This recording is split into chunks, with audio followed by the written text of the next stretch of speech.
இந்த கமரக்கட்டு யாருக்கெல்லாம் பிடிக்கும்னு சொல்லுங்கள். 80s 90s மட்டும் இல்லைங்க, எல்லாருக்குமே ரொம்ப ரொம்ப பிடிக்கும்.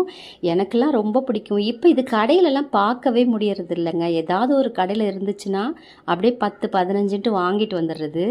இது அவ்வளோ நல்லாயிருக்கும் சாப்பிட்றதுக்கு. இந்த கமரக்கட்டு நான் எப்படி செய்கிறதுன்னு பார்க்கலாம் வாங்க. இப்போ ஒரு கடாய் எடுத்துக்கோங்க. அதில் ஒரே ஒரு ஸ்பூன் நெய் விட்டுட்டு கொஞ்சமாக தேங்காய், நல்லா முத்தின தேங்காயை ஒரு 1/4 மூடி அளவுக்கு துருவி வச்சுக்கோங்க. அதை போட்டு நல்லா ஒரு நிமிஷத்துக்கு இப்படி வதக்கிட்டு இதை அப்படியே ஆற வச்சுக்கலாம் வேறு ஒரு பிளேட்டில்.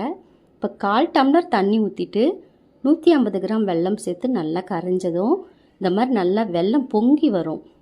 இந்த ஸ்டேஜில் ஒரு தட்டில் கொஞ்சமாக தண்ணி ஊற்றி இதோட பதம் இந்த மாதிரி திக்காக வர மாதிரி பார்த்துக்கோங்க.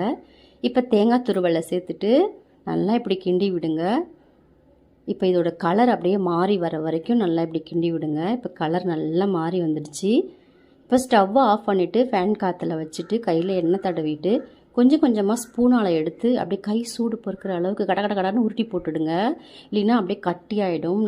நான் கொஞ்சம் தான் உருட்ட முடிஞ்சுது. அதுக்கப்புறம் நல்லா செட் ஆகிடுச்சு.